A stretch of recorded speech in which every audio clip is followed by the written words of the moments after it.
ऐसे का घमंड। जीतन की कार स्कूल के गेट के पास पहुंची।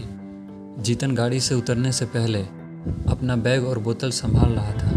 तभी गाड़ी के बाहर एक भिखारिन गोद में बच्चा लिए आकर खड़ी हो गई और शीशे पर खटखट करने लगी। जीतन को बहुत गुस्सा आया। वह गाड़ी से उतरा और बोला, अरे गाड़ी रुकी नहीं कि तुम लोग मांगने आ जाते हो, शर्म नहीं आती? भिखारिन ने कहा, बेटा कल से कुछ नहीं खाया है, कुछ पैसे दे दो, बच्चा भी भूखा है। जीतन ने फटकारते हुए कहा, चल भाग यहाँ से, मुझे वैसे भी देर हो रही है। अभी पास में खड़ा उसका दोस्त रवि बोला, ये लो मेरा लंच, तुम खा लेना और ये पैसे भी रख लो, बच्चे के लिए दूध खरीद लेना। रवि को देखकर जतिन थोड़ा सा झेंप जाता है। वह भिखारिन खाना और पैसे लेकर दुआएं देकर चली गई। जीतन ने कहा, यार तू क्यों इन लोगों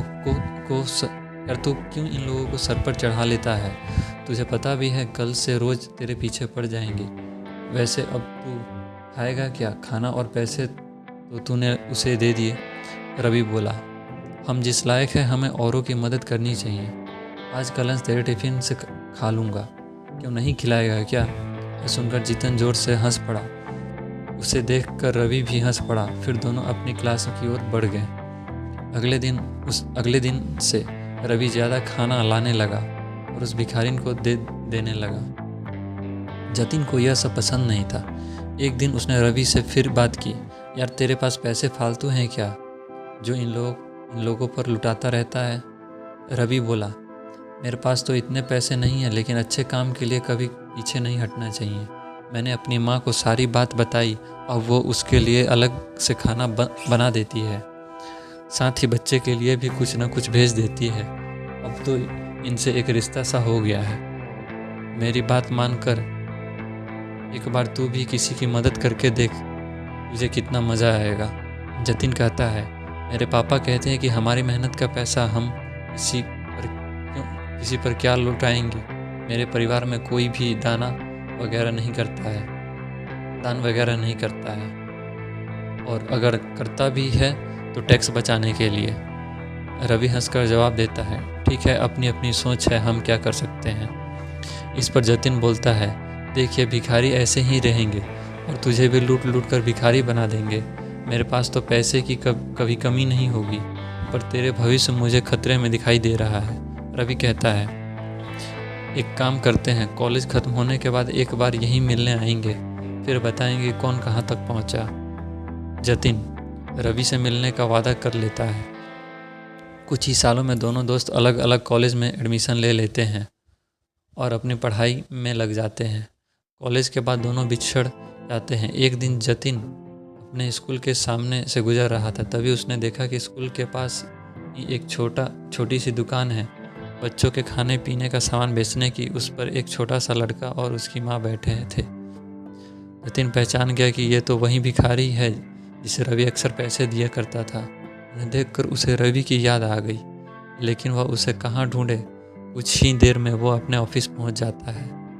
ऑफिस में उसका मैनेजर जतिन से मीटिंग करता है। सर, आपके पापा के जाने के बाद पूरा बिजनेस ही बैठ गया है।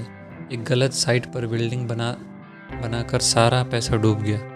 अब एक प्रोजेक्ट है, अगर यह हमें मिल जाए तो काम बन सकता है, वरना 2 महीने में कंपनी और घर दोनों नीलाम हो जाएंगे।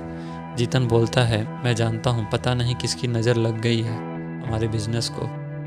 आप इस प्रोजेक्ट को डिटेल मुझे भेज दो। कल उसे नए इंजीनियर से मैं खुद मिलकर उसे प्लान समझाता हूँ।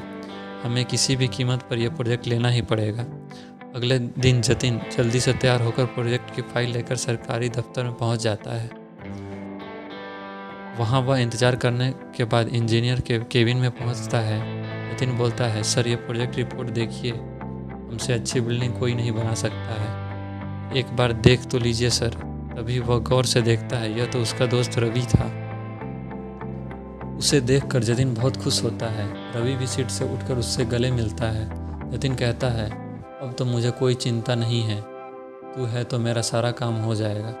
यह सुनकर रवि कहता है, जीतन ये प्रोजेक्ट मैं तेरी कंपनी को नहीं दे सकता हूँ। तेरी कंपनी ने जो बेईमानी से गलत जगह बिल्डिंग बनाई, उससे तुम्हारी रेपुटेशन ख़राब हो चुकी है। मैं तो क्या, इस शहर में तुम्हें कोई भी प्रोजेक्ट नहीं मिलेगा। वो सुनकर जतिन रवि के पैर पकड़ लेता है। यार ऐसा मत बोल, मैं सड़क पर आ जाऊँगा।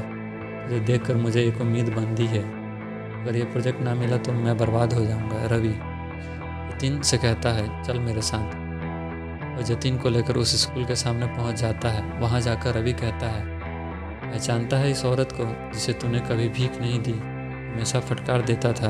मैंने इसकी थोड़ी सी मदद की और ये आज ये दुकान पर सामान बेचकर अपना रोजी रोटी चला रही है। कोई मजबूरी में भीख मांगता है तो हमें उसका मजाक नहीं उड़ाना चाहिए। आज देख, भीख तो तू भी मुझसे मांग रहा है, इसमें और तुझमें क्या फ़र्क रह गया। मैं तुझे नीचा नहीं दिखा रहा, लेकिन तूने सिर्फ पैसा कमाया, दुआ नहीं। आज वह भी तेरे पास नहीं है। जिस पैसे पर तू घमंड करता था, आज उसी ने तुझे बर्बाद कर दिया। यह सुनकर जतिन की आंखों में आंसू बहने लगे। वह बोला, हाँ तू ठीक कह रहा है, मेरे परिवार ने कभी किसी की मदद नहीं की। यह शिक्षा उन्होंने मुझे दी ही नहीं। रवि जतिन को लेकर उस दुकान पर पहुंच जाता है। वह औरत उन्हें देखकर उनके पास आ जाती है। भैया आप आइए, बैठिए, मैं अभी आपके लिए कुछ लाती हूँ। रवि बोला, नहीं माँ जी, मैं तो बस आपसे मिलने आया था, कोई परेशानी तो नहीं। वह औरत बोली, भैया आपके कारण हम भिखारी की जिल्लत से बाहर निकल आए। मेरा बेटा अब स्कूल जाता है, यहीं पास ही में है। हमने एक कमरा किराए पर ले लिया है। मैं अपने बेटे को पढ़ाकर आपके जैसा अफसर बनाना चाहती हूँ। पूरी ज़िंदगी भी लगी रहूँ तो आपका एहसान नहीं चुका सकती। उनसे मिलकर जतिन को भी अच्छा लगा। वहाँ से कुछ दूर जाकर वह बोला, रवि अब मैं किसी से भीख नहीं मांगूंगा, नए सिरे से शुरुआत करूंगा, ईमानदारी से, और अपनी कमाई का कुछ हिस्सा दान जरूर करूंगा। रवि बोला, अगर तू सच्चाई और ईमानदारी से काम करे तो ये प्रोजेक्ट मैं तुझे दिलवा सकता हूँ।